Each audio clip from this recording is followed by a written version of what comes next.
ഇക്കഴിഞ്ഞ ദിവസം വാളയാറിൽ വളരെ ദാരുണമായിട്ടുള്ള മുഴുവൻ കേരളത്തിനും അപമാനകരമായിട്ടുള്ള ഒരു ആൾക്കൂട്ട കൊലപാതകം നടന്നു. ആ കൊലപാതകത്തെ സംബന്ധിച്ച് ഭാരതീയ ജനതാ പാർട്ടിയുടെ നിലപാട് കൃത്യമായി പറഞ്ഞിരുന്നു.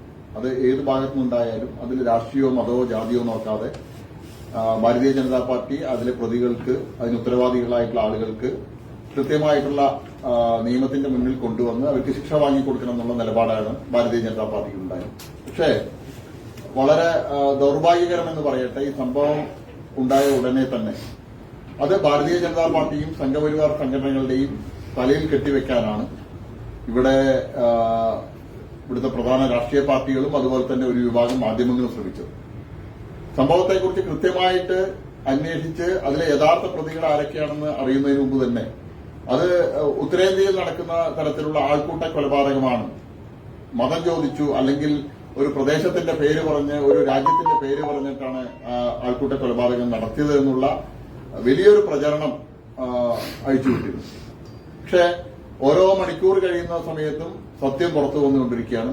ഞങ്ങള് സത്യമേവ ജയത എന്നുള്ളതിൽ വിശ്വസിക്കുന്ന ആളുകളാണ്.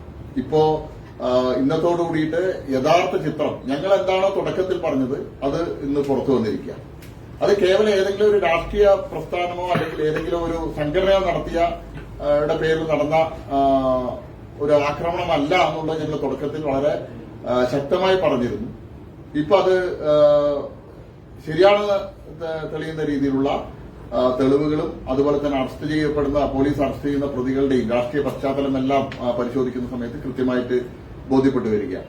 വളരെ ദൌർഭാഗ്യകരമായിട്ടുള്ള സംഭവം, കേരളത്തിലെ ഉത്തരവാദിത്തപ്പെട്ട മന്ത്രിസ്ഥാനത്തിരിക്കുന്ന ശ്രീ എം പി രാജേഷ്, അദ്ദേഹം കാര്യങ്ങളെക്കുറിച്ച് മനസ്സിലാക്കാതെ, സംഭവത്തെക്കുറിച്ച് കൃത്യമായി പഠിക്കാതെ, അത് RSSന്റെ നേതാക്കളാണ് ഈ കൊലപാതകത്തിന് ഉത്തരവാദി എന്നുള്ള രീതിയിലുള്ള പ്രസ്താവനയുമായിട്ട് രംഗത്ത് വന്നു.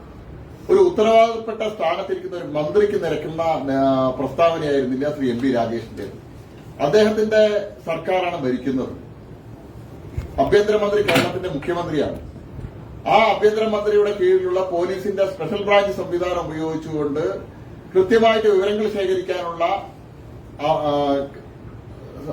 ശേഖരിക്കാനുള്ള അവസരം അദ്ദേഹത്തിന് ഉണ്ടായിട്ടും അത് ഉപയോഗിക്കാതെ BJPയെ രാഷ്ട്രീയപരമായിട്ട് BJPയും അതുപോലെ തന്നെ സംഘപരിവാർ പ്രസ്ഥാനങ്ങളെയും അവഹേളിക്കുന്ന രീതിയിൽ, അപമാനിക്കുന്ന രീതിയിലുള്ള പ്രസ്താവനയുമായിട്ടാണ് അദ്ദേഹം രംഗത്ത് വന്നത്. അദ്ദേഹത്തിന്റെ ഉദ്ദേശത്തെ സംബന്ധിച്ച് ഞങ്ങൾക്ക് കൃത്യമായിട്ട് അറിയാം.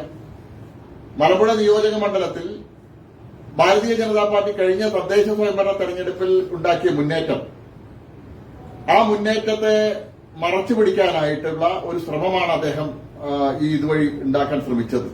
അഴത്തേത്തറ പഞ്ചായത്തിൽ ഭാരതീയ ജനതാ പാർട്ടി ഭരണത്തിൽ വന്നു. മലമ്പുഴ പഞ്ചായത്തിൽ പ്രധാന പ്രതിപക്ഷമായിട്ട് CPMനോടൊപ്പം ഒരു സീറ്റിന്റെ വ്യത്യാസത്തിൽ പ്രധാന പ്രതിപക്ഷമായിട്ട് നിലകൊള്ളുന്നു. എന്തിനാണ് പറയുന്നു, ഞങ്ങൾക്ക് ഒരു പഞ്ചായത്ത് മെമ്പർ പോലും ഇല്ലാതിരുന്ന കൊടുമ്പ് പഞ്ചായത്തിൽ ശ്രീ എം പി രാജേഷിന്റെയും അദ്ദേഹത്തിന്റെ ഭാര്യ സഹോദരൻ ഏരിയ സെക്രട്ടറി ആയിട്ടുള്ള ശ്രീ നിതിൻ കണിച്ചേരിയുടെയും സ്വന്തം പഞ്ചായത്തുള്ള കൊടുമ്പ് പഞ്ചായത്തിൽ ഞങ്ങൾ ഇത്തവണ 3 സീറ്റിലാണ് വിജയിച്ചിട്ടുള്ളത്. ആ 3 സീറ്റിൽ വിജയിക്കുക മാത്രമല്ല 6 സീറ്റുകളിൽ കൊടുമ്പ് പഞ്ചായത്തിൽ ഭാരതീയ ജനതാ പാർട്ടി 2ാം സ്ഥാനത്ത് വന്നിരിക്കുക. ശ്രീ എം പി രാജേഷിന്റെ വാർഡ് ഉൾപ്പെടുന്ന പ്രദേശത്തിൽ പോലും ഞങ്ങൾ പരാജയപ്പെട്ടത് കേവലം 6 വോട്ടുകൾക്കാണ്.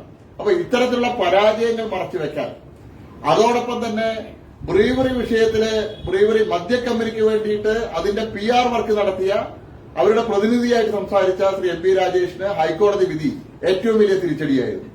ആ ഹൈക്കോടതി വിധി വന്ന നിമിഷം അദ്ദേഹം ശരിക്കും ധാർമ്മികമായിട്ട് രാജിവെക്കുകയാണ് ചെയ്യേണ്ടത്. കാരണം കമ്പനിക്കാരെക്കാളും ആ കമ്പനിക്ക് വേണ്ടി പ്രസ്താവനയുമായിട്ട് ഇറങ്ങിയ മന്ത്രിയാണ്. അദ്ദേഹം രാജിവെക്കുകയായിരുന്നു ചെയ്യേണ്ടത്. അപ്പൊ ഇതെല്ലാം, ഈ പരാജയങ്ങളെല്ലാം മറച്ചുപിടിക്കാൻ, അതിനൊരു മറയാക്കാനാണ് അദ്ദേഹം വാളയാറിലെ ആൾക്കൂട്ട കൊലപാതകത്തെ ഭാരതീയ ജനതാ പാർട്ടിയുടെയും സംഘപരിവാർ പ്രസ്ഥാനങ്ങളുടെയും തലയിൽ കെട്ടിവെക്കാനുള്ള ശ്രമം നടത്തിയത്. അത് ദയനീയമായിട്ട് പരാജയപ്പെട്ടിരിക്കുകയാണ്. സ്പെഷ്യൽ ബ്രാഞ്ചിനെ റിപ്പോർട്ട് ചെയ്തിരുന്നു. ആദ്യത്തെ 5 പ്രതികളെ സംബന്ധിച്ച് സ്പെഷ്യൽ ബ്രാഞ്ച് റിപ്പോർട്ട് ചെയ്തിരുന്നു. 4 പേര് ഭാരതീയ RSSന്റെയോ അല്ലെങ്കിൽ BJPയുടെ അനുഭാവികൾ എന്നുള്ള രീതിയിലാണ് സ്പെഷ്യൽ ബ്രാഞ്ച് റിപ്പോർട്ട് ചെയ്തത്.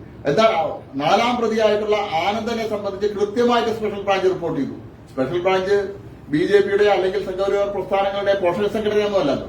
കേരളത്തിലെ ആഭ്യന്തരമന്ത്രിയായിട്ടുള്ള ശ്രീ പിണറായി, ആഭ്യന്തര വകുപ്പ് കൈകാര്യം ചെയ്യുന്ന പിണറായി വിജയന്റെ കീഴിലുള്ള സ്പെഷ്യൽ ബ്രാഞ്ചാണ് റിപ്പോർട്ട് ചെയ്തത്. ശ്രീ ആനന്ദൻ CPM-ന്റെ ഭാരവാഹിയാണ്, മുൻ ബ്രാഞ്ച് സെക്രട്ടറിയാണ്, കിഴക്കേ അട്ടപ്പള്ളം ബ്രാഞ്ചിലെ അംഗമാണ്, ഇപ്പോഴും പാർട്ടിയുടെ മെമ്പർഷിപ്പ് ഉള്ള ആളാണ്, CITU-ന്റെ ഹെഡ്ലോഡ് വർക്കേഴ്സിന്റെ ചുമട്ട് തൊഴിലാളിയാണ്, ഹെഡ്ലോഡ് വർക്കേഴ്സിന്റെ കാർഡുള്ള ആളാണ്, ഇന്നും ചുമട് ജോലി CITU പ്രവർത്തകൻ എന്ന നിലയിൽ അവിടെ ചെയ്തു വരുന്ന ആളാണ്. വളരെ കൃത്യമായിട്ടുള്ള റിപ്പോർട്ടാണ് സ്പെഷ്യൽ ബ്രാഞ്ച് കൊടുത്തത്. എന്നിട്ടും ഇതെല്ലാം മറച്ചു പിടിച്ചുകൊണ്ട് സംഘപരിവാർ പ്രസ്ഥാനങ്ങൾക്കെതിരായിട്ടും ഭാരതീയ ജനതാ പാർട്ടിക്കെതിരായിട്ടും ദുഷ്പ്രചരണം അഴിച്ചുവിടാനാണ് CPM-ഉം കോൺഗ്രസും ശ്രമിച്ചത്. DCC പ്രസിഡന്റും കോൺഗ്രസിന്റെ DCC ജനറൽ സെക്രട്ടറിയും എല്ലാം ചേർന്ന് ഒരു പത്രസമ്മേളനം നടത്തി. എനിക്ക് പറയാനുള്ളത്, പ്രിയപ്പെട്ട തങ്കപ്പേട്ട, SK അനന്തകൃഷ്ണൻ നിങ്ങളെ വല്ലാത്ത കുഴിയിലാണ് കൊണ്ട് ചാടിച്ചത്.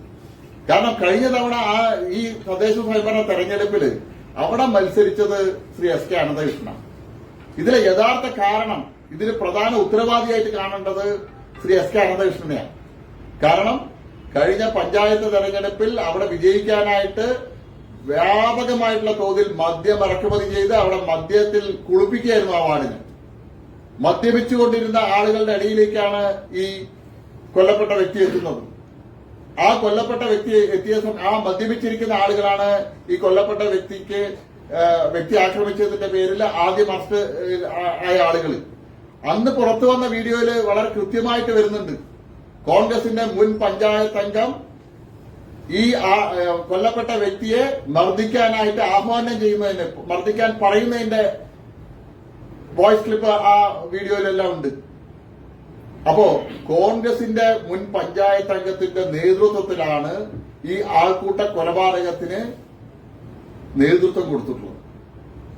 അന്ന് ആ ആൾക്കൂട്ട മർദ്ദനത്തില് നിരവധി കോൺഗ്രസിന്റെ പ്രവർത്തകരുണ്ട്. ഇന്ന് പോലീസ് അറസ്റ്റ് ചെയ്ത രണ്ടാളുണ്ടല്ലോ, പോലീസ് കസ്റ്റഡിയിലെടുത്ത് ഇന്ന് റിമാൻഡിലാവുന്ന രണ്ടാളുകളുണ്ടല്ലോ, റിമാൻഡ് ചെയ്യുന്ന ആളുകളുണ്ടല്ലോ, വിനോദും അതുപോലെ തന്നെ ജഗദീഷും. അവരുടെ പശ്ചാത്തലം എന്താ? അന്ന് DCC പ്രസിഡന്റും അതുപോലെ തന്നെ KPCC സെക്രട്ടറി ശ്രീ ചന്ദ്രനും പറഞ്ഞത് 15 പ്രതികൾ RSSകാരാണ്, RSS BJP പ്രവർത്തകരാണ്, ഒരാൾ CPM പ്രവർത്തകനാണ്. ഇന്ന് അറസ്റ്റ് ചെയ്യപ്പെട്ട രണ്ടാളും കോൺഗ്രസിന്റെ പ്രവർത്തകരാണ്. ശ്രീ വിനോദ് കാലാകാലങ്ങളായിട്ട് കോൺഗ്രസിന്റെ അവിടുത്തെ സജീവ പ്രവർത്തകൻ, ഈ കഴിഞ്ഞ തെരഞ്ഞെടുപ്പിൽ കോൺഗ്രസിന് വേണ്ടി എല്ലാ തരത്തിലുള്ള പ്രവർത്തനങ്ങൾക്കും നേതൃത്വം കൊടുത്ത ആള്. ശ്രീ ജഗദീഷ് ഈ കഴിഞ്ഞ തെരഞ്ഞെടുപ്പ് വരെ, തദ്ദേശ സ്വയംഭരണ തെരഞ്ഞെടുപ്പ് വരെ CPM-ന്റെ പ്രവർത്തകരും ഈ തദ്ദേശ സ്വയംഭരണ തെരഞ്ഞെടുപ്പിൽ SK അനന്തകൃഷ്ണന് വേണ്ടി സജീവമായിട്ട് അവിടെ പ്രവർത്തനത്തിന് ഇറങ്ങിയ ആളുകളാണ്. അപ്പോ രണ്ട് രാഷ്ട്രീയ പാർട്ടികളുടെയും കോൺഗ്രസിന്റെയും CPM-ന്റെയും പ്രവർത്തകരെ ഈ ആൾക്കൂട്ട കൊലപാതകത്തിൽ അവർക്ക് പങ്കാളിത്തമുണ്ട്. കോൺഗ്രസിന്റെ മുൻ പഞ്ചായത്ത് മെമ്പറാണ് പോലീസ് അന്ന് ചോദ്യം ചെയ്യാൻ കൊണ്ടുപോയ ആളുകളെ പോലീസ് സ്റ്റേഷനിൽ ഇടപെട്ട് അന്ന് പോലീസ് സ്റ്റേഷനിൽ ഇറക്കി കൊണ്ടുപോയത്. അന്ന് പോലീസ് കൃത്യമായിട്ട് നടപടി സ്വീകരിച്ചിരുന്നുവെങ്കിൽ കോൺഗ്രസിന്റെ പല ആളുകളും പല പ്രവർത്തകരും ഈ കേസിൽ അകത്താവുമായിരുന്നു. പക്ഷേ വാളയാർ പോലീസിനെ സംബന്ധിച്ച്, വാളയാർ CIയെ സംബന്ധിച്ച് കൃത്യമായിട്ട് ഞങ്ങൾക്ക് ധാരണയുണ്ട്. RSSന്റെയും BJPയുടെയും പ്രവർത്തകരെ അവസരം കിട്ടുന്ന സമയത്തെല്ലാം ഉപദ്രവിക്കുന്ന ആളാണ്. വാളയാർ പോലീസിന്റെ ഭാഗത്ത് നിന്ന് വളരെ ഗുരുതരമായിട്ടുള്ള വീഴ്ചയാണ് സംഭവിച്ചിട്ടുള്ളത്. അട്ടപ്പള്ളവും വാളയാർ പോലീസ് സ്റ്റേഷനും തമ്മിൽ എത്ര ദൂരമുണ്ട്? കേവലം ഒരു 500 മീറ്ററിന്റെ ദൂരമുള്ളത്. ഇത്തരത്തിലൊരു സംഭവം നടക്കുന്ന സമയത്ത് വാളയാർ പോലീസ് സ്റ്റേഷനിൽ നിന്ന് പോലീസ് വിവരമറിഞ്ഞെത്താൻ 1.5 മണിക്കൂർ കഴിഞ്ഞു. 1.5 മണിക്കൂർ കഴിഞ്ഞ് സംഭവ സ്ഥലത്തെത്തിയ പോലീസ് ഈ മർദ്ദനമേറ്റ് കിടക്കുന്ന ആളെ ഹോസ്പിറ്റലിൽ എത്തിക്കാൻ സ്വകാര്യ ആംബുലൻസ് വിളിക്കുന്നു.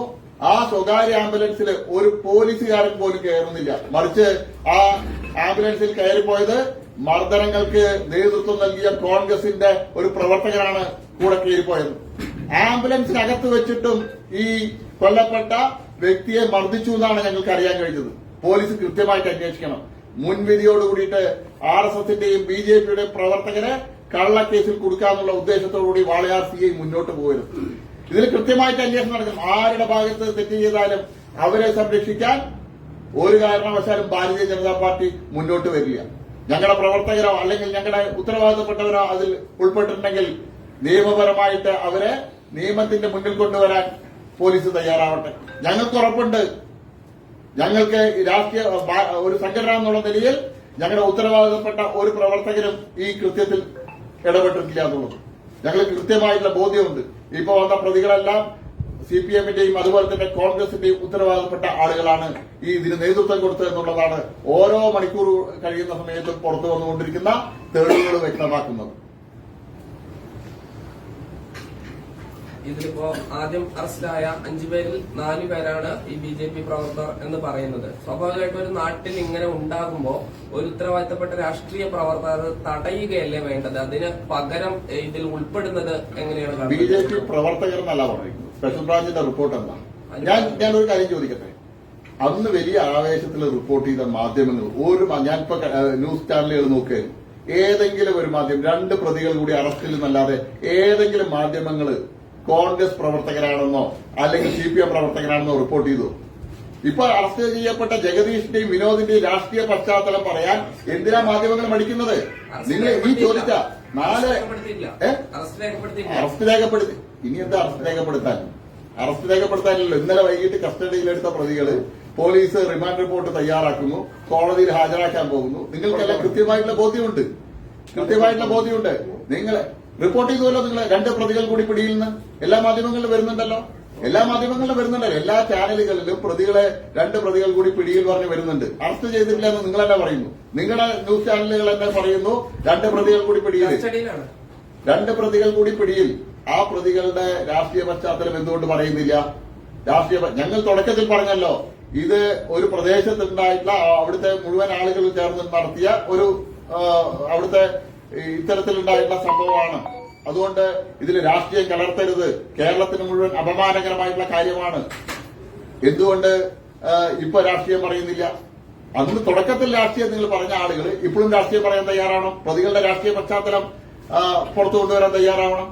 ഇതിൽ വേറൊരു പ്രശ്നം കൂടിയുണ്ട്. അതായത് ഇദ്ദേഹം ഇങ്ങനെ കുറച്ച് ദിവസമായിട്ട് ആ പ്രദേശത്തുണ്ടെന്നുള്ളത് അവിടുത്തെ പല ആൾക്കാരും പോലീസ് സ്റ്റേഷനിൽ വിളിച്ച് അറിയിച്ചിരുന്നു. പക്ഷെ പോലീസ് കൃത്യമായിട്ട് നടപടിയെടുക്കുകയൊന്നും ചെയ്തില്ല. അക്കാര്യം എന്താ ആരും ചൂണ്ടിക്കാണിക്കും? അല്ല, ഞാൻ പറഞ്ഞല്ലോ പോലീസിന്റെ വീഴ്ച പോലീസിന്റെ വീഴ്ച പറഞ്ഞത് RSSകാരെ പ്രതികളാക്കുന്നു എന്നുള്ളതാണ് പറഞ്ഞത്. പക്ഷെ അതല്ല, ഈ നാട്ടുകാരെ ഇതിനു മുമ്പ് ഇദ്ദേഹം ഇങ്ങനെ പ്രശ്നം ഉണ്ടാക്കി നടക്കുന്നുണ്ട് എന്നുള്ളത് പല പോലീസ് സ്റ്റേഷൻ അറിയിച്ചിരുന്നു എന്നാണ് പറയുന്നത്. പക്ഷെ പോലീസിന്റെ ഭാഗത്ത് നിന്ന് കൃത്യമായിട്ടൊരു നടപടി ഉണ്ടായില്ല. ആൾക്കാരെ ഒരു രാഷ്ട്രീയ പാർട്ടി ഒന്നും ചൂണ്ടിക്കാണിക്കുന്നില്ല. അല്ല, ഞാൻ തുടക്കം ഈ വാളയാർ CIയെ സംബന്ധിച്ച് ഞങ്ങൾ വലിയ പരാതിയും. വാളയാർ CI അനാവശ്യമായിട്ട് നിരപരാധികളായിട്ടുള്ള ആളുകളെ വീടുകളിൽ പോയി ജീപ്പിൽ കയറ്റി കൊണ്ടുവന്ന ആളാണ്. നിരപരാധികളായിട്ടുള്ള വീട്ടിൽ കിടന്നുറങ്ങുന്ന ഒരു കേസിൽ ഉൾപ്പെടാത്ത ഒരു പരാതി പോലും ലഭിക്കാത്ത ആളുകൾക്കെതിരെ പോലും നടപടിയെടുക്കുന്ന ആളാണ്. അവിടെ ഒരു ഹീറോ ചമയാൻ ശ്രമിക്കുന്ന ആളാണ് വാളയാർ CI. ആ വാളയാർ CI ഇത്തരത്തിലുള്ള കാര്യങ്ങൾ നടക്കുന്ന സമയത്ത് നിസ്സംഗതമായിരിക്കുക. ഇത്തരത്തിലൊരു പരാതി, ഇവിടെ പറഞ്ഞതുപോലെയുള്ള ഒരു പരാതി അല്ലെങ്കിൽ ഒരു ഇൻഫർമേഷൻ പോലീസ് സ്റ്റേഷനിൽ കിട്ടിയാൽ വാളയാർ CI എന്താ ചെയ്യേണ്ടത്? അവര് ഈ ബന്ധപ്പെട്ട ആളെ കസ്റ്റഡിയിലെടുത്ത് അല്ലെങ്കിൽ അയാളെ സംബന്ധിച്ച് അന്വേഷണം നടത്തി അയാൾക്ക് എന്തെങ്കിലും അസുഖങ്ങളോ മറ്റോ ഉണ്ടെങ്കിൽ അതിനുള്ള ചികിത്സയ്ക്കോ അല്ലെങ്കിൽ അയാളെ വീടുകളിൽ എത്തിച്ചിട്ടുണ്ടെങ്കിൽ ഇത്തരം ദാരുണമായിട്ടുള്ള സംഭവം ഉണ്ടാവില്ല. ഇത്തരം സംഭവം ഉണ്ടായെന്ന് അറിഞ്ഞിട്ടും 500 മീറ്റർ അപ്പുറത്തുള്ള പോലീസ് സ്റ്റേഷനിൽ നിന്നും 1.5-2 മണിക്കൂർ കഴിഞ്ഞിട്ടാണ് പോലീസ് വരുന്നത്. ആംബുലൻസ് വരാൻ പിന്നീട് സമയമെടുക്കുന്നു. ആംബുലൻസിലൂടെ ഒരു പോലീസുകാരൻ പോലും അകമ്പടിയായിട്ട് പോകുന്നില്ല. അപ്പൊ പോലീസിന്റെ ഭാഗത്ത് വളരെ ഗുരുതരമായിട്ടുള്ള വീഴ്ചയും. പോലീസ് ഇത്തരം സംഭവങ്ങൾ ഉണ്ടാകുന്നതിനുള്ള പരിപൂർണ ഉത്തരവാദിത്വം പോലീസിന് തന്നെയാണ്. ഇപ്പോൾ നിരപരാധികളായ ആളുകളെ ജീപ്പിൽ കയറ്റി കൊണ്ടുപോകുന്നു. നിലവിൽ അറസ്റ്റ് ചെയ്യപ്പെട്ട ആളുകൾ അങ്ങനെ നിരപരാധികളാണ് എന്ന് നിങ്ങൾ സംശയിക്കുന്നുണ്ടോ? അല്ലല്ല, ഈ കേസല്ല ഞാൻ പറഞ്ഞത്. ഇത് രണ്ടും കൂടി നിങ്ങൾ ക്ലബ് ചെയ്യണ്ട. ഞാൻ പറഞ്ഞത് ആ വാളയാർ CIയുടെ പശ്ചാത്തലത്തെ സംബന്ധിച്ചാണ് പറഞ്ഞത്. ഇത്രയും ഒരു പരാതി പോലും ഇല്ലാത്ത ആളുകളെ വീട്ടിൽ കയറി പിടിച്ചുകൊണ്ടുപോകുന്ന CI ഈ കാര്യത്തിൽ കാണിച്ച നിസ്സംഗതയാണ് പറയുന്നത്. ഒരു പരാതി ലഭിച്ചു, ഇൻഫർമേഷൻ ഇതിനെ സംബന്ധിച്ച് വന്നു. പക്ഷെ അത്തരം ഇൻഫർമേഷൻ കിട്ടിയിട്ടും അന്നൊരു നടപടി CI സ്വീകരിച്ചിരുന്നുവെങ്കിൽ, വാളയാർ പോലീസ് സ്റ്റേഷന്റെ ഭാഗത്ത് നിന്ന് ഉണ്ടായിരുന്നുവെങ്കിൽ ഇത്തരത്തിലുള്ള ഒരു ദാരുണമായിട്ടുള്ള സംഭവം നടക്കില്ലായിരുന്നു. അത് തടയാൻ പറ്റുമായിരുന്നു. അപ്പൊ പോലീസിന്റെ ഭാഗത്ത് നിന്ന് വളരെ ഗുരുതരമായിട്ടുള്ള വീഴ്ചയുണ്ടായിട്ടുണ്ട്. ഒരു ചെറിയ ഒരു വീഡിയോ ആണ് പുറത്തു വന്നത്. അതിൽ ചോദിക്കുന്നത് ബംഗ്ലാദേശിയാണോ എന്ന് ചോദിക്കുകയും അടിക്കുകയും ചെയ്യുന്ന ഒരു വീഡിയോ ആണ് വരുന്നത്. അത് കേരളത്തിൽ കണ്ട് പരിചിതമല്ലാത്ത ഒരു കാര്യമാണ്. ഈ ഒരു പശ്ചാത്തലത്തെ എങ്ങനെ കാണുന്നത്? ഞാൻ ചോദിക്കട്ടെ, കൊണ്ടോട്ടിയിലെ രാജേഷ് മാഞ്ചി, ബീഹാറുകാരനായിട്ടുള്ള രാജേഷ് മാഞ്ചി കൊല ചെയ്യപ്പെട്ടല്ലോ, ആൾക്കൂട്ട കൊലപാതകം നടന്നല്ലോ. 9 പ്രതികൾ ആരായിരുന്നു? അന്ന് കേരളത്തിൽ ഇത്തരത്തിലുള്ള ഒരു ചർച്ച നടന്നോ? അവരുടെ രാഷ്ട്രീയ പശ്ചാത്തലം നോക്കിയോ? അന്ന് കേരളത്തിലെ രാഷ്ട്രീയ പശ്ചാത്തലം നോക്കിയില്ല. ആരും പറഞ്ഞിട്ടില്ല എവിടെയാണെന്ന് ചോദിക്കുകയോ. അന്ന് CCTV ദൃശ്യങ്ങൾ ഉൾപ്പെടെ വന്നുവല്ലോ. അന്ന് രാജേഷ് മാഞ്ചിയോട് സംസാരിക്കാൻ ട്രാൻസ്ലേറ്റ് ചെയ്യാൻ വേണ്ടിയിട്ട് അന്യസംസ്ഥാന തൊഴിലാളികളെ തന്നെ കൊണ്ടുവന്ന് അയാളോട് ക്വസ്റ്റ്യൻ ചെയ്തിരുന്നു അന്ന്, അല്ലെ? അതെല്ലാം വീഡിയോ ദൃശ്യങ്ങൾ വന്നതാണല്ലോ. അട്ടപ്പാടിയിൽ മധുവിന്റെ സംഭവം ഉണ്ടായി. അന്ന് രാഷ്ട്രീയ പശ്ചാത്തലം നോക്കിയില്ലല്ലോ. ഇന്ന് മാധ്യമങ്ങൾ ചെയ്തത് കേസിനെ ഒരു കൊലപാതകം നടന്നു എന്നറിയുന്നതിന് മുമ്പ് തന്നെ, പ്രതികളെ പിടിക്കുന്നതിന് മുമ്പ് തന്നെ പ്രതികളുടെ രാഷ്ട്രീയ പശ്ചാത്തലം പ്രൊജക്ട് ചെയ്യാനാണ് ശ്രമിച്ചത്. ഞാൻ മാധ്യമങ്ങളോട് പറയുന്നത് നിങ്ങൾ അത് ചെയ്യണം. ഇപ്പോഴും ഇന്ന് കസ്റ്റഡിയിലായ പോലീസിന് പിടിയിലുള്ള 2 പ്രതികളുടെയും അവരുടെ രാഷ്ട്രീയ പശ്ചാത്തലത്തെ സംബന്ധിച്ച് നിങ്ങൾ ന്യൂസ് പുറത്തുവിടണം. കാരണം കേരളം അറിയട്ടെ, കേരളം മുഴുവൻ അറിയട്ടെ, ലോകം മുഴുവൻ അറിയട്ടെ. ഇത് കേരളം ഭരിക്കുന്ന സംസ്ഥാന സർക്കാരിന്റെ ഗുരുതരമായിട്ടുള്ള വീഴ്ചയാണ്. അട്ടപ്പാടിയിലെ മധുവിന് ഇത്തരത്തിലൊരു സംഭവം ഉണ്ടായ സമയത്ത് അന്ന് കൃത്യമായിട്ടുള്ള നടപടി സംസ്ഥാന സർക്കാർ സ്വീകരിച്ചുവെങ്കിൽ, കുറ്റവാളികൾക്ക് അർഹമായിട്ടുള്ള ശിക്ഷ വാങ്ങിക്കൊടുത്തുവെങ്കിൽ ഇത്തരം സംഭവം ആവർത്തിക്കില്ലായിരുന്നു. 2018 ഇന്ന് പ്രസ്താവനയായിട്ടുള്ള വന്ന MP രാജേഷ് അന്ന് MP അല്ലേ? അദ്ദേഹത്തിന്റെ ലോക്സഭാ മണ്ഡലത്തിലാണല്ലോ ഉൾപ്പെട്ടത് ഈ സംഭവം ഉണ്ടായത് 2018. അദ്ദേഹം എവിടെയായിരുന്നു? ഇന്ന് പ്രസ്താവനയുമായിട്ട് മണിക്കൂറുകൾക്കുള്ളിൽ പ്രസ്താവനയായിട്ട് വന്ന MP രാജേഷ് അന്ന് എവിടെയായിരുന്നു? അന്ന് CPM പ്രവർത്തകരാണ്, മുസ്ലിം ലീഗിന്റെ പ്രവർത്തകരാണ്. ശ്രീ MP രാജേഷിന് അന്ന് വായ തുറക്കാൻ കഴിയില്ല. 21 അതേ ആളെ കൊലപാതക കേസിലെ പ്രതിയെ അവിടെ ബ്രാഞ്ച് സെക്രട്ടറി ആക്കി. അത് വലിയ വിവാദമായ സമയത്താണ് ഷംസുദ്ദീനെ ബ്രാഞ്ച് സെക്രട്ടറി സ്ഥാനത്ത് മാറ്റിയത്. രാജേഷ് മാഞ്ചിയുടെ സംഭവം കൊണ്ടോട്ടിയിലുണ്ടായ സമയത്ത് MP രാജേഷ് അവരുടെ രാഷ്ട്രീയ പശ്ചാത്തലത്തെ സംബന്ധിച്ച് അവരുടെ മറ്റു കാര്യങ്ങളെ കുറിച്ച് വന്നില്ല. കോൺഗ്രസിന്റെ നേതാക്കന്മാർ വന്നില്ല. അതായത് ഈ ബംഗ്ലാദേശിയാണോ എന്ന് ചോദിക്കുന്നതുകൊണ്ട് നിങ്ങളുടെ മേൽ ആരോപണം ഉന്നയിക്കാന്നാണ്. ബംഗ്ലാദേശിയാണെന്ന് ആരാണ് ചോദിച്ചതെന്നുള്ളത് പുറത്തു വരട്ടെ. ഞാൻ ഇപ്പോഴും പറയുന്നു, ബംഗ്ലാദേശിയാണോ ചോദിച്ചത് അവിടുത്തെ കോൺഗ്രസിന്റെ പ്രവർത്തകരാണ്. കോൺഗ്രസിന്റെ മുൻ പഞ്ചായത്ത് മെമ്പർ ഇയാളെ അടിക്കാൻ ആളുകളോട് പറയുന്നതിന്റെ വ്യക്തമായിട്ടുള്ള വോയിസ് അതിലുണ്ട്, ആ വീഡിയോ ക്ലിപ്പുകളിലുണ്ട്. പോലീസിന്റെ കയ്യിലുണ്ടല്ലോ, വീഡിയോ ക്ലിപ്പുകൾ മുഴുവൻ പോലീസിന്റെ കയ്യിലുണ്ടല്ലോ. പോലീസ് പരിശോധിക്കട്ടെ കൃത്യമായിട്ട്. കേരളത്തിലെ പോലീസ്, വാളയാർ പോലീസ് ഇത് കൃത്യമായിട്ട് അന്വേഷിക്കട്ടെ. മധുവിനും അതുപോലെ തന്നെ രാജേഷ് മാഞ്ചിയുടെയൊക്കെ കേസിലുണ്ടായതുപോലെ ദുർബലമായിട്ടുള്ള വകുപ്പുകൾ ചുമത്തി ഇവരെ രക്ഷപ്പെടാൻ അനുവദിക്കരുത്. മധുവിന്റെ കേസിൽ എന്താണ്ടായ? പ്രോസിക്യൂട്ടറെ കൊടുത്തോ? ഗവൺമെന്റ് പ്രോസിക്യൂട്ടറെ കൊടുത്തോ? മധുവിന്റെ കുടുംബം സ്പെഷ്യൽ പ്രോസിക്യൂട്ടറൊക്കെ ആയിട്ട് കയറി ഇറങ്ങി. കേസ് വാദിക്കുന്ന വക്കീലിന് മണ്ണാർക്കാട് കോടതിയിൽ ഒരു കസേരയും മേശയും പോലും കൊടുത്തില്ല. അന്ന് എവിടെ പോയി MP രാജേഷ് മന്ത്രിയായിരുന്നല്ലോ. ഒരു മിനിറ്റ് ഞാൻ പറയാം. ഒരു മേശയും കസേരയും പോലും കൊടുത്തില്ല. ഇതിലെ സാക്ഷികളെ സ്വാധീനിക്കാനുള്ള ശ്രമം നടന്ന സമയത്ത് അതിലിടപെടാൻ പോലീസ് തയ്യാറായില്ല.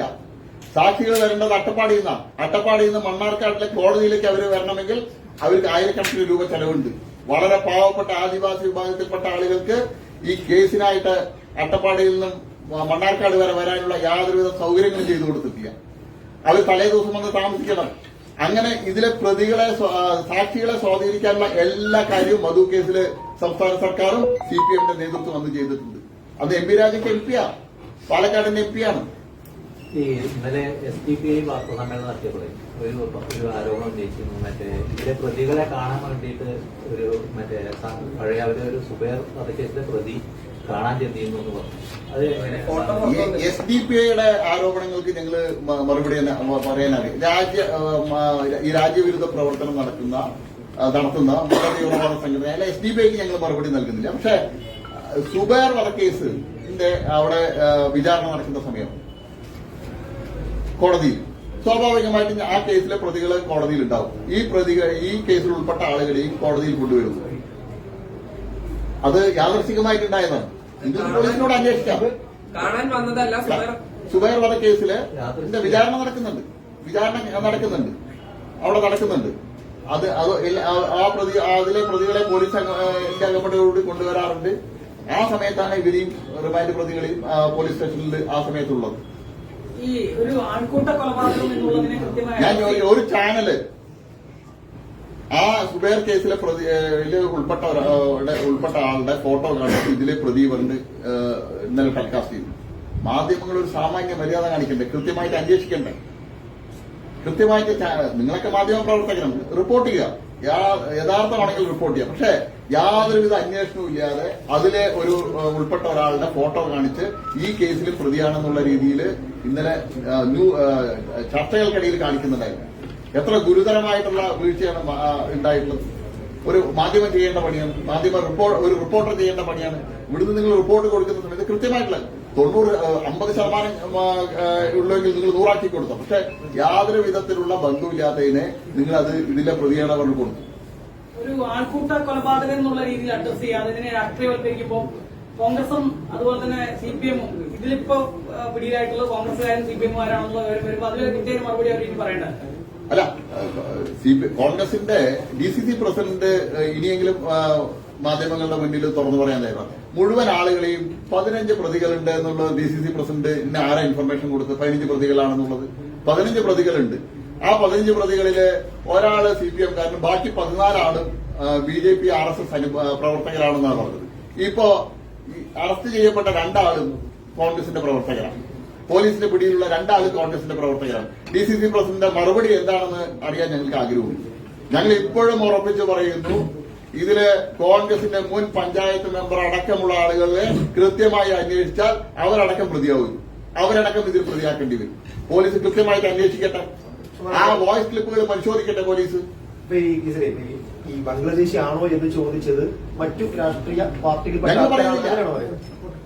പോലീസ് അന്വേഷിക്കട്ടെ. കാരണം ഇതിലിപ്പോ പ്രതികളായിട്ട് വരുന്ന ആളുകൾ മുഴുവൻ RSS BJP-ക്കാരല്ലല്ലോ, അനുഭാവികളല്ലല്ലോ. CPM-ന്റെ മുൻ കിഴക്കേ അട്ടപ്പള്ളം ബ്രാഞ്ചിന്റെ ചുമതലയുള്ള ആള് CIT-യുടെ പ്രവർത്തകനായിട്ടുള്ള ആനന്ദൻ വന്നു. ഇപ്പൊ ഇന്ന് വന്നിരിക്കുന്നത് 2 കോൺഗ്രസുകാര്. കഴിഞ്ഞ തെരഞ്ഞെടുപ്പ് പോലെ CPM-കാരനായിട്ടുള്ള ജഗദീഷ്. ഈ കഴിഞ്ഞ തദ്ദേശ സ്വയംഭരണ തെരഞ്ഞെടുപ്പിൽ കോൺഗ്രസായി. കാലാകാലങ്ങളായിട്ട് ആ പ്രദേശത്ത് കോൺഗ്രസിന്റെ വർക്കിന് നേതൃത്വം നൽകുന്ന വിനോദ്. ഇനിയും വരട്ടെ, ലിസ്റ്റ് വരട്ടെ. ലിസ്റ്റ് വന്നിട്ട് ഞങ്ങൾ പറയാം. അപ്പൊ കോൺഗ്രസിന്റെയും CPM-ന്റെയും നേതൃത്വം ചെയ്യണം. MP രാജേഷും DCC പ്രസിഡന്റും പരസ്യമായിട്ട് കേരളത്തിലെ ജനതയോട് മാപ്പ് പറയാൻ തയ്യാറാണ്. തെറ്റായിട്ടുള്ള കാര്യങ്ങൾ പ്രചരിപ്പിച്ചതിന് മാപ്പ് പറയാനാണ് തയ്യാറാവുന്നത്. സ്വന്തം പാർട്ടിക്കാർ ഉൾപ്പെട്ട ഒരു ആൾക്കൂട്ട കൊലപാതകം RSS-ന്റെയും BJP-യുടെയും തലയിൽ കെട്ടിവെക്കാനാണ് അവർ ശ്രമിച്ചത്. അല്ല, താങ്കള് കോൺഗ്രസുകാരാണ് പറയുന്നതെന്ന് പറഞ്ഞിരുന്നു, അങ്ങനെയല്ല? ഇപ്പൊ നേരത്തെ സംസാരിക്കുമ്പോ ബംഗ്ലാദേശിയാണോ എന്ന് ചോദിക്കുന്ന കോൺഗ്രസുകാരോ അടക്കമുള്ള ആളുകളുണ്ടല്ലോ, പ്രതികൾ നിരവധി ഉണ്ടല്ലോ. പരിശോധിക്കട്ടെ വോയിസ്. അല്ല, കോൺഗ്രസിന്റെ വാർഡ് മെമ്പർ ഇയാളെ മർദ്ദിക്കാൻ പറയുന്നതിന്റെ വോയിസ് ഉണ്ട്. നിങ്ങൾ പോലീസിനോട് കൃത്യമായിട്ട് അന്വേഷിക്കാൻ പറയും. അത് ഞാൻ പറഞ്ഞിട്ടില്ല. ഞാൻ പറഞ്ഞത് കോൺഗ്രസിന്റെ മുൻ മെമ്പർ ഇയാളെ മർദ്ദിക്കാൻ പറയുന്നത് കൃത്യമായിട്ട് ആ വീഡിയോ ക്ലിപ്പിലുണ്ട്, വോയിസ് ഉണ്ട്. ഉൾപ്പെടെ ഫേസ്ബുക്കിലെ സ്ക്രീൻഷോട്ടുകൾ ഉൾപ്പെടെ അങ്ങനെ BJP അനുഭാവിയാണെന്ന് തെളിയിക്കുന്ന പോലീസിന് ഈ കേസിലെ ആദ്യത്തെ 1-ാം പ്രതിയായിട്ടുള്ള, അതേപോലെ തന്നെ ഇപ്പൊ പിടിയിലായിരിക്കുന്ന കസ്റ്റഡിയിലുള്ളവരുടെ ഏതെങ്കിലും തരത്തിലുള്ള ഈ കോൺഗ്രസ് ബന്ധം തെളിയിക്കുന്ന എന്തെങ്കിലും തരത്തിലുള്ള വിവരങ്ങൾ നിങ്ങൾ കേരളത്തിലെ സ്പെഷ്യൽ ബ്രാഞ്ച് ഞങ്ങളുടെ അല്ലല്ലോ, അമിത്ഷാജി അല്ലല്ലോ നിയന്ത്രിക്കുന്നത്. ശ്രീ പിണറായി വിജയന്റെ നേതൃത്വത്തിലുള്ള പോലീസാണല്ലോ. ആ പോലീസിലെ ഇന്റലിജൻസ് വിഭാഗം സ്പെഷ്യൽ ബ്രാഞ്ച് റിപ്പോർട്ട് ചെയ്തത് 4 പേര് BJP അനുഭാവികളാണെന്നും BJP പ്രവർത്തകരാണെന്ന് സ്പെഷ്യൽ ബ്രാഞ്ച് റിപ്പോർട്ട് ചെയ്തില്ല. ആനന്ദനെ സംബന്ധിച്ച് കൃത്യമായിട്ട് പറഞ്ഞിട്ടുണ്ട്. ആനന്ദൻ കിഴക്കേ അട്ടപ്പള്ളം ബ്രാഞ്ച് കമ്മിറ്റി അംഗമാണ്. കഴിഞ്ഞ 35-40 വർഷമായിട്ട് CIT-യുടെ ഹെഡ് ലോഡ് വർക്കേഴ്സ് യൂണിയന്റെ മെമ്പർഷിപ്പുള്ള ആളാണ്. പാർട്ടിയുടെ ഇപ്പോഴും പാർട്ടി മെമ്പർഷിപ്പുള്ള ആളാണ് ആനന്ദൻ. അപ്പൊ ഇന്ന് പിടിയിലായ വിനോദിനെ സംബന്ധിച്ച് നിങ്ങൾ അവിടെ അന്വേഷിക്കും. വിനോദ് കിഴക്കേ അട്ടപ്പള്ള പ്രദേശത്ത് കാലാകാലങ്ങളായിട്ട് കോൺഗ്രസിന്റെ സജീവ പ്രവർത്തകനാണ്. ജഗദീഷ് കഴിഞ്ഞ തദ്ദേശ സ്വയംഭരണ തെരഞ്ഞെടുപ്പ് വരെ CPM-ഉം കഴിഞ്ഞ തദ്ദേശ സ്വയംഭരണ തെരഞ്ഞെടുപ്പിൽ തൊട്ട് കോൺഗ്രസുമായ ആളാണ്. ശ്രീ SK അനന്തകൃഷ്ണന് വേണ്ടിയിട്ട് വളരെ സജീവമായിട്ട് പ്രവർത്തിച്ച ആളാണ് ശ്രീ ജഗദീഷ്. നിങ്ങളത് രണ്ടാളുടെയും രാഷ്ട്രീയ പശ്ചാത്തലം പറയും. BJP-യുടെയും ഞങ്ങളെയൊക്കെ പറഞ്ഞ പോലെ അവരുടെയും കൂടി രാഷ്ട്രീയ ഇത് കേവലം രാഷ്ട്രീയമായിട്ടുള്ള ഒരു ഇതല്ലായിരുന്നു. കേരളത്തിൽ ഇത്തരം സംഭവങ്ങൾ ആവർത്തിക്കാൻ പാടില്ല എന്നുള്ള നിലപാടുള്ളവരാണ് ഞങ്ങൾ. ഇത് ആവർത്തിക്കരുത്. കാരണം ഇത്തരം സംഭവങ്ങൾ കേരളത്തിന് മുഴുവൻ, മലയാളികൾക്ക് മുഴുവൻ അപമാനകരമായിട്ടുള്ള കാര്യമാണെന്നുള്ള ഉത്തമ ബോധ്യമുണ്ട്. ഞങ്ങൾ ഒരു കാരണവശാലും ഇത്തരം കാര്യങ്ങളിൽ ഉൾപ്പെട്ട ആളുകളെ സംരക്ഷിക്കുന്ന നിലപാട് സ്വീകരിക്കില്ല. പക്ഷെ CPM സ്വീകരിച്ചത് മധുവിന്റെ കേസിൽ സ്വന്തം പാർട്ടി പ്രവർത്തകർ പ്രതിയായ സമയത്ത് അവരെ സംരക്ഷിക്കുന്ന നിലപാടാണ് CPM സ്വീകരിച്ചത്. ഒരു കലോത്സംഗത്തിന് നേരെ ആക്രമണം നടത്തിയ BJP ബന്ധമെന്നാണ് ആരോപിക്കുന്നത്. അല്ല, ബഹുമാനപ്പെട്ട പാലക്കാട് ബിഷപ്പിന്റെ പ്രസ്താവന വന്നിട്ടുണ്ട്. അത് ഞങ്ങളുടെ തലയിൽ കെട്ടിവെക്കാൻ ചില ആളുകൾ ശ്രമിച്ചു. അത് പൊളിഞ്ഞു പോയല്ലോ. അപ്പോ ചത്തത് കീചകനെങ്കിൽ കൊന്നത് ഭീമൻ എന്നുള്ള തന്നെ എന്നുള്ള ആ നിലപാട് പാലക്കാട്ടിലെ മാധ്യമ പ്രതിനിധികൾ ഒന്ന് വെടിയണം എന്നാണ് ഞങ്ങൾക്ക് അഭ്യർത്ഥിക്കാനുള്ളത്. കാരണം വളരെ കൃത്യമായിട്ട് പാലക്കാട് ബിഷപ്പ് പറഞ്ഞല്ലോ, അവിടെ ബോധപൂർവം സംഘർഷം ഉണ്ടാക്കാൻ. ഞാൻ നേരത്തെ പറഞ്ഞല്ലോ, മലമ്പുഴ നിയോജക മണ്ഡലത്തിൽ CPM-ന് 2 പഞ്ചായത്തുകളുടെ ഭരണം നഷ്ടപ്പെട്ടു. മരുതറോഡ് പഞ്ചായത്ത് നഷ്ടപ്പെട്ടു, അകത്തേത്തറ പഞ്ചായത്ത് നഷ്ടപ്പെട്ടു. നിരവധി പഞ്ചായത്തുകളിൽ ഞങ്ങൾ വലിയ മുന്നേറ്റം നടത്തും. അപ്പൊ മലമ്പുഴ നിയോജക മണ്ഡലത്തിൽ ഞങ്ങൾ ഉണ്ടാക്കിയ മുന്നേറ്റം, ഞങ്ങൾ 45,000-ൽ കൂടുതൽ വോട്ടുകൾ അവിടെ നിലനിർത്തിയിട്ടുണ്ട്. മലമ്പുഴ നിയോജക മണ്ഡലത്തിൽ വളരെ ബോധപൂർവം ഇത്തരത്തിലുള്ള സംഘർഷങ്ങൾ ഉണ്ടാക്കാൻ ഭാരതീയ ജനതാ പാർട്ടിയും സംഘപരിവാർ പ്രസ്ഥാനങ്ങളെയും അപകീർത്തിപ്പെടുത്താനുള്ള ഒരു ശ്രമം ശ്രീ MP രാജേഷിന്റെ നേതൃത്വത്തിൽ നടക്കുന്നുണ്ട്. സ്വന്തം പഞ്ചായത്തിലുണ്ടായിട്ടുള്ള പരാജയം, CPM കാലാകാലങ്ങളായിട്ട് ഭരിക്കുന്ന സ്വന്തം പഞ്ചായത്തിൽ 3 സീറ്റ് ഭാരതീയ ജനതാ പാർട്ടി നേടിയിരിക്കുകയാണ്. 6 സീറ്റിൽ ഞങ്ങൾ 2ാം സ്ഥാനമാണ്. 6 വോട്ടിനും 8 വോട്ടിനും 12 വോട്ടിനൊക്കെയാണ് ഞങ്ങൾ പരാജയപ്പെട്ടുള്ളത്. ആ പരാജയം മറയ്ക്കാൻ, ഞങ്ങളെ അപകീർത്തിപ്പെടുത്താൻ, ഞങ്ങളെ ഇത്തരത്തിൽ പൊതുജനങ്ങളുടെ മുന്നിൽ, പൊതുസമൂഹത്തിന് മുന്നിൽ ഞങ്ങളുടെ മോശം ഇമേജ് ഉണ്ടാക്കാനുള്ള ഒരു ശ്രമമാണ് MP രാജേഷിന്റെ ഭാഗത്ത്. മന്ത്രിയാണല്ലോ ആദ്യം പ്രസ്താവനയായിട്ട് വന്നു. ഒരു മന്ത്രി ചെയ്യേണ്ട കാര്യം ഒന്ന് വാളയാർ പോലീസ് അല്ലെ SP ഒന്ന് വിളിച്ചു ചോദിച്ചാൽ, സ്പെഷ്യൽ ബ്രാഞ്ചിന് DVSP വിളിച്ചു ചോദിച്ചാൽ മന്ത്രിക്ക് ഇൻഫർമേഷൻ കിട്ടില്ലേ? ഞങ്ങൾ ഒരു അധികാരമില്ലാതെ ഞങ്ങൾ കൃത്യമായിട്ട് വിവരങ്ങൾ ശേഖരിക്കുന്നു. ഒരു മന്ത്രിസ്ഥാനത്ത് ഇരിക്കുന്ന ആൾക്ക് ഒരു ഫോൺ കോൾ കിട്ടുന്ന കാര്യമല്ലേ? ആ മന്ത്രിയാണ് ഇത്ര നിരുത്തരവാദപരമായിട്ടുള്ള പ്രസ്താവനയായിട്ട് വരേണ്ടത്. അവിടെ കരോൾ സംഘത്തെ ആക്രമിച്ച പിടിക്കപ്പെട്ട ഒരു അശ്വിൻ രാജ്, അത് നിങ്ങളുമായിട്ട് ബന്ധമില്ലെന്നാണോ? ഞങ്ങളുമായിട്ട് യാതൊരു വിധത്തിലുള്ള ബന്ധമില്ല. ഈ കരോൾ സംഘം, ഞാൻ ബിഷപ്പ് എന്താ പറഞ്ഞത്, കരോൾ എന്നൊക്കെ പറഞ്ഞാൽ കുറച്ച് ഭക്തിപൂർവം ആത്മീയ ഇതോടുകൂടിയിട്ട് ചെയ്യേണ്ട കാര്യമുണ്ട്. എനിക്ക് എന്റെ സാമാന്യ വിവരം വെച്ചിട്ട് കരോള് സംഘങ്ങൾ പോവുക, വീടുകളിൽ പോയി പ്രാർത്ഥന നടത്തും, കരോൾ ഗാനം പാടും, അവിടുന്ന് ചെറിയ സംഭാവനകൾ അവർ കൊടുക്കും, അത് വാങ്ങിയിട്ട് വരുന്ന ആളും. മദ്യപിച്ച് CPIM-ന്റെ ഏരിയ കമ്മിറ്റിയുടെ ബാങ്ക് സെറ്റുമായിട്ട് പോകുന്ന ആളുകളെ കരോൾ സംഘമായിട്ടാണോ പറയുന്നത്? ഈ കാളാണ്ട് അതില് ബിഷപ്പ് പറഞ്ഞല്ലോ, കൃത്യമായി പറഞ്ഞല്ലോ. നിങ്ങള് ബിഷപ്പ് മദ്യപിച്ചിട്ടുള്ള അല്ല മദ്യപിച്ചിട്ടൊന്നും ബിഷപ്പ് പറഞ്ഞിട്ടില്ല. ഞാൻ പറയുന്ന ആ പോയ സംഘം മദ്യപിച്ചിട്ട് അവിടെ ഞങ്ങളുടെ രതീഷ് എന്നുള്ള പ്രവർത്തകൻ കൊല ചെയ്യപ്പെട്ട സ്ഥലമാണ് കാളാണ്ടിത്തറ. അവിടേക്ക് ബോധപൂർവം സംഘർഷം ഉണ്ടാക്കാനായിട്ട് CPM-ന്റെ ക്രിമിനൽ സംഘം പോയതാ. എവിടെയെങ്കിലും ബാൻഡ് ഇതില് CPM-ന്റെ ബാൻഡ് ഉപയോഗിച്ചിട്ട് കരോള് നടത്തുന്നത് 10 വയസ്സുള്ള കുട്ടികൾ അവിടുത്തെ അവിടെ നിങ്ങള് ഇത് ഞങ്ങളുടെ തലയിൽ കെട്ടിവെക്കണ്ട. അല്ലല്ല, ഇതുമായിട്ട് പോയ ഈ കരോൾ സംഘത്തിൽ പോയ വ്യക്തികളും അതുപോലെ തന്നെ ഈ കേസിലെ പ്രതിയായിട്ടുള്ള ആളും തമ്മിൽ അവിടെ വ്യക്തിവൈരാഗ്യമുണ്ട്. അവർ തമ്മിൽ നേരത്തെ പ്രശ്നങ്ങൾ ഉണ്ടായിട്ടുണ്ട്. അതിന്റെ പേരിലുണ്ടായ പ്രശ്നമാണ്. അതിനെ RSS-ന്റെയും ഞങ്ങൾക്ക് ഇതിന് ഉത്തരം പറയേണ്ട ആവശ്യമില്ല. ഈ 15 വയസ്സുള്ള കുട്ടികൾ അല്ല,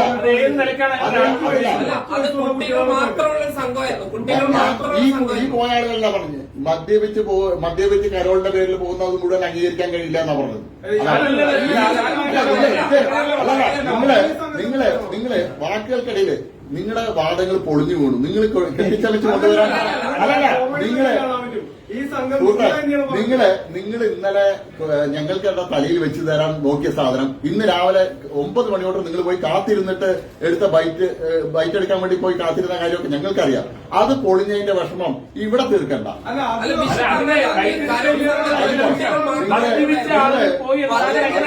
നിങ്ങൾ 2 കാര്യങ്ങൾ ഞങ്ങൾക്കെതിരെ പാലക്കാട് ജില്ലയിൽ കെട്ടിവെക്കാൻ ശ്രമിച്ചു. വാളയാറിലെ ആൾക്കൂട്ട കൊലപാതകൻ RSS-ന്റെയും BJP-യുടെ തലയിൽ കെട്ടിവെക്കാൻ ശ്രമിച്ചു. അത് പൊളിഞ്ഞു വീണു. നിങ്ങൾ ഏതെങ്കിലും മാധ്യമം ഈ പിടിയിലായ ആളുകളുടെ രാഷ്ട്രീയ പശ്ചാത്തലം ഇതുവരെ പറഞ്ഞോ? ഞാൻ എല്ലാ ന്യൂസ് ചാനലുകളിലും 2 ആൾ പിടിയിൽ നിന്ന് മാത്രം നിങ്ങൾ പറഞ്ഞു.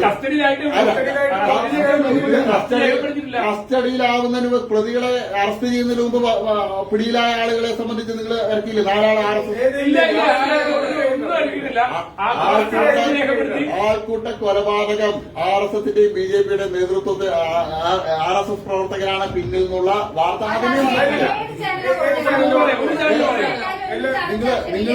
നിങ്ങൾ വന്നിട്ടുണ്ടോ? ഞാൻ കാണിച്ചുതരാം.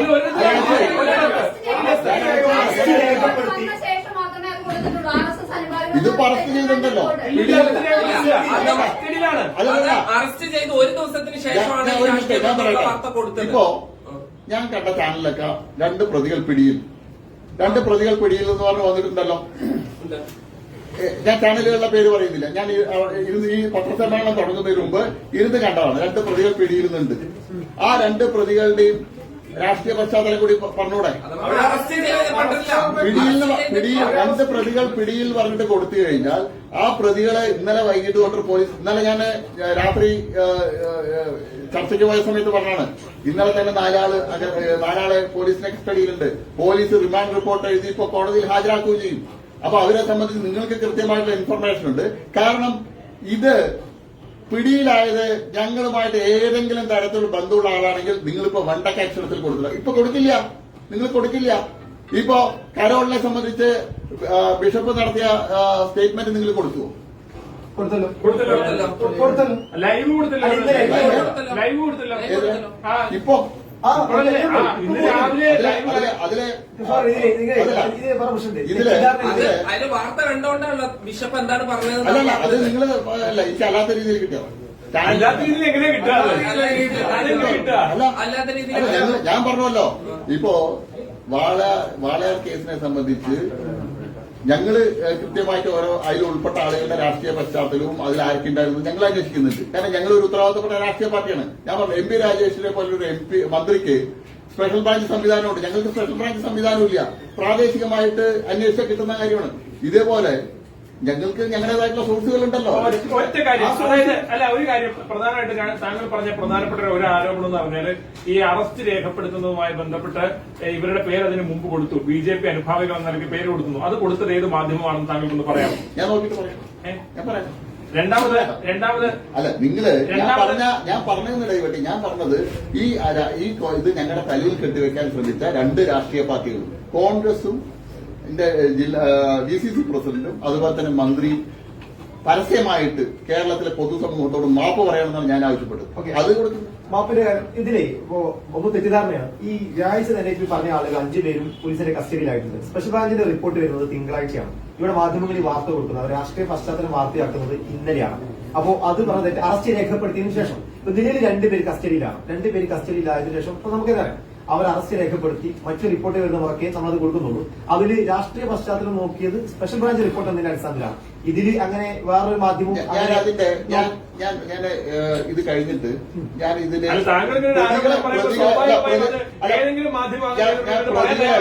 ഇതിൽ സംഘപരിവാർ ബന്ധം ആരോപിച്ചുകൊണ്ട് മാധ്യമങ്ങൾ കൊടുത്ത വാർത്തകളുടെ ലിങ്ക് ഞാൻ ഇട്ട് തരാം. അറസ്റ്റ് ചെയ്തതിന് ശേഷം അറസ്റ്റ് ചെയ്തതിനു ശേഷം പ്രതികൾ 4 ആള് ഇത് പറഞ്ഞു. അതിനു മുമ്പ് തന്നെ സംഘപരിവാർ ബന്ധം ആരോപിച്ചിട്ട വാർത്തകളെ സംബന്ധിച്ച് ഞാൻ ഇട്ട് തരാം. കസ്റ്റഡിയിലുള്ള സമയത്ത് ഇതിന്റെ ഉത്തരവാദി സംഘപരിവാർ പ്രസ്ഥാനങ്ങളാണെന്നുള്ള രീതിയിൽ മാധ്യമങ്ങൾ കൊടുത്ത വാർത്തയുടെ ലിങ്ക് ഞാൻ ഇട്ട് തരാം. പോരെ?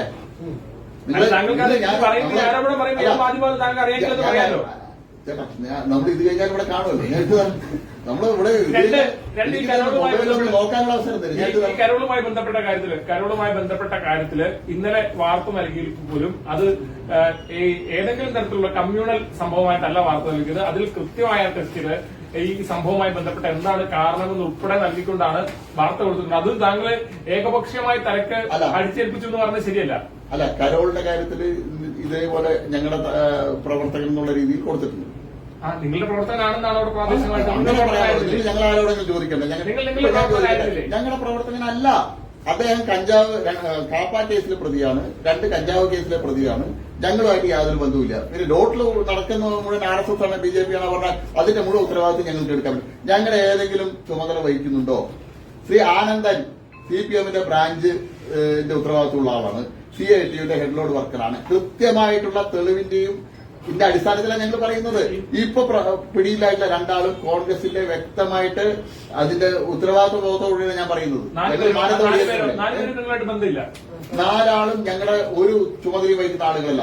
ഞങ്ങൾക്ക് 10,000-കണക്കിന് അനുഭാവികൾ പാലക്കാട് ജില്ലയിലുണ്ട്. ഞങ്ങൾക്ക് 3.5 ലക്ഷം വോട്ടുള്ള ജില്ലയാണ്. അപ്പൊ ഈ അനുഭാവികൾ ആരെങ്കിലുമൊക്കെ എന്തെങ്കിലും ചെയ്യുന്നതിന് ഞങ്ങൾക്ക് ഉത്തരവാദിത്വം എടുക്കുന്നുണ്ട്. ഞങ്ങളുടെ പാർട്ടിയുടെ ഉത്തരവാദിത്തമുള്ള ഏതെങ്കിലും പ്രവർത്തകൻ ഇത്തരത്തിലെ കാര്യങ്ങൾ ചെയ്താൽ ഞങ്ങൾ ശക്തമായിട്ട് നടപടിയെടുക്കും. ഇതേ ചോദ്യം നിങ്ങൾ CPM MP രാജേഷിനോട് ചോദിക്കേ. ഷംസുദ്ദീൻ മധു കൊലപാതക കേസിൽ പ്രതിയായ ശേഷമാണല്ലോ ഷംസുദ്ദീനെ ബ്രാഞ്ച് സെക്രട്ടറി ആക്കിയത്. വലിയ വാർത്തയും വിവാദമായപ്പോഴാണല്ലോ ഷംസുദ്ദീനെ ബ്രാഞ്ച് സെക്രട്ടറി ആയിട്ട് മാറ്റിയത്. അതൊന്നും നിങ്ങൾക്ക് വാർത്തയല്ല. അതൊന്നും മാത്രമല്ല. അല്ല, അതൊക്കെ ചോദിക്കണം, എം പി രാജേഷിനോട് ചോദിക്കണം. താങ്കൾക്ക് ഈ സോഴ്സ് എവിടെ നിന്നാണ്? അല്ല, ആൾക്കൂട്ട കൊലപാതകത്തെ സംബന്ധിച്ച് ചോദിക്കുന്ന രാജേഷ് പറയുന്ന സമയത്ത് രാജേഷിനോട് ചോദിക്കുന്നത്, രാജേഷ് MP ആയിരിക്കുമ്പോഴാണ് ഇത് നടക്കുന്നത്. രാജേഷ് MP ആയിരിക്കുന്നതാണെന്ന്. പിണറായി സർക്കാർ ഭരിക്കുന്ന സമയത്താണ് അയാൾക്ക് സ്പെഷ്യൽ പ്രോസിക്യൂട്ടർ അവരുടെ കുടുംബം ചോദിച്ചിട്ട് കൊടുക്കാതിരിക്കുന്നത്. വക്കീലിന് ഒരു മേശയും കസേരയും പോലും കോടതിയിൽ കൊടുക്കാതിരിക്കുന്നത്, കേസ് നടത്താൻ ഒരു ഓഫീസ് മുറി പോലും കൊടുക്കാതിരിക്കുന്നത്. അപ്പോ ഈരയോടൊപ്പം ഓടും വേട്ടക്കാരനോടൊപ്പം ഓടുന്ന സ്വഭാവമാണ് CPM-ന്റെ. ഇതില പെട്ടുപോയി. കാരണം രാജേഷ് ആരോ പറഞ്ഞു കൊടുത്ത വാർത്തയുടെ അടിസ്ഥാനത്തിൽ ഞങ്ങൾക്ക് നേരെ വന്നു. പക്ഷെ ഇപ്പോ തിരിച്ചു പോയി. ബൂമറാങ് പോലെ എല്ലാം കോൺഗ്രസിനും CPM-നും നേരെ തിരിച്ചു പോയി.